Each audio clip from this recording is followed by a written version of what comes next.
What's going on, everyone? Tayler Kyles here from CLNS Media, and I am here live from Radio Row at the Super Bowl, and I am joined by friend of the pod, Derek Klassen of The Athletic.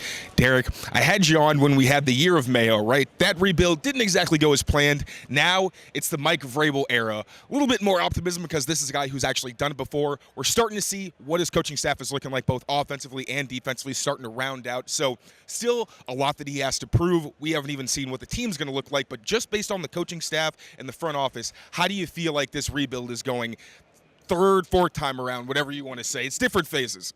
Right. It kind of depends on how you want to do the math on that. But I kind of like what they're doing in the sense of I still felt like when they hired Mayo, they were taking a chance, right, on a young guy who hasn't been a coach very long. And obviously that didn't work out for them. They felt the need to kind of cut ties with that immediately. Now it seems like they're going the opposite way and going like, all right, let's find a guy who very clearly has had NFL success before, not even just with the head coach, but hiring then Josh McDaniels to come back and be the offensive coordinator. They were very much like, all right, we need to make sure we can get the train back on the tracks here before we can even think about being a conference championship caliber team again, which I really think makes perfect sense because if we kind of conceive of teams having their ceiling through the quarterback, I'm pretty confident the ceiling is pretty high with Drake Maye, and so if they can just set the floor with a guy like Mike Vrabel, I kind of like what's going on. And for me, it felt like if it wasn't going to be Ben Johnson as head coach, you wanted Josh McDaniels in the building because that's the guy where all these offensive coaches, right, especially if you're having success with young quarterbacks, are going to get hired somewhere else. It's just a matter of time. Josh McDaniels, we know the history, probably isn't going to get hired anywhere else, but there were also people who were understandably skeptical about bringing back a Patriots way guy, which, you know, depending on your interpretation of the Patriot way, you could say it's just winning. You could also say it's like bullying your players one way or the other, but one way or the other, it did have success. With Josh McDaniels, there's been reports that he was going around colleges, other teams, trying to modernize his offense. What do you think about Josh McDaniels being the guy for Drake Maye, developing what people hope to be the face of the franchise? I think it can be fine. I think we've actually seen part of what made the Josh McDaniels offense go, especially with Brady, is that Brady could handle so much mentally, and you could put a lot on his plate. It gave the offense a lot of options. I thought we saw pretty immediately with Drake Maye that he actually has the capacity to do that. He can handle protections. He can get you in and out of plays. And obviously he's not Brady right now. It's going to take some years, but I think he has a really good baseline for a young player. And I think for this kind of offense, it actually makes a lot of sense. And in year two for Drake Maye, what do you think he's got to show? Because I know he said the turnovers were an issue. That's what you expect from a young quarterback. Towards the end of the year, it felt like there was some slight regression. But again, year two, big time for a quarterback. What do you want to see from him?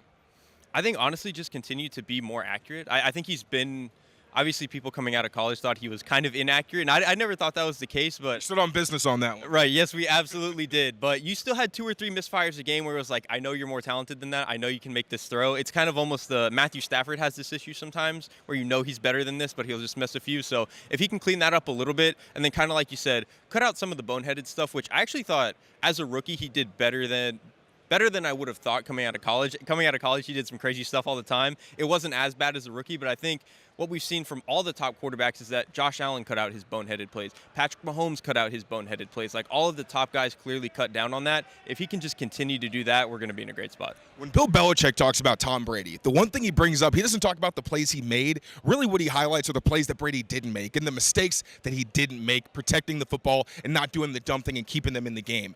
Now, like you said, Drake Maye has a long way to go before he's Tom Brady. Some would argue, so does Patrick Mahomes. Some would argue that he's almost there. Do you like that segue? So, in the debate of Patrick Mahomes and Tom Brady, if Patrick Mahomes does win the Super Bowl, do you think he starts knocking on the door of Brady's legacy? Do you think he surpasses it? Where are you in that debate?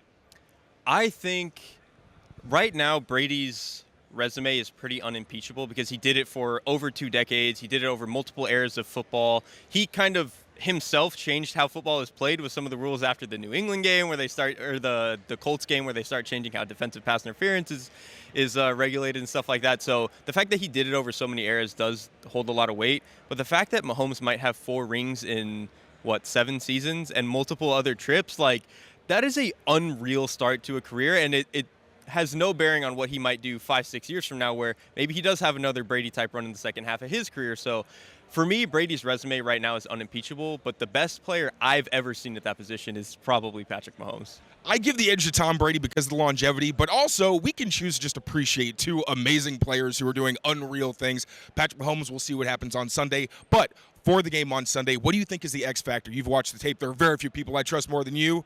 What do you think is going to be the guy or whatever scheme thing is going to make a difference on Sunday?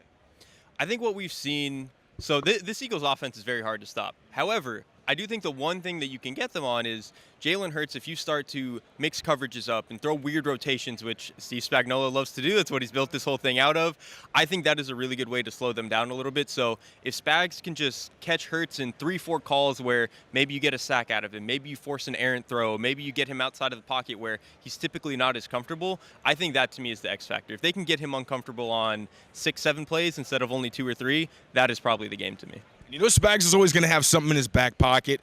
That's how the Chiefs are always pulling it out. If it's not Mahomes, you got to deal with Spags. Derek, appreciate the time, brother. Thank you so much.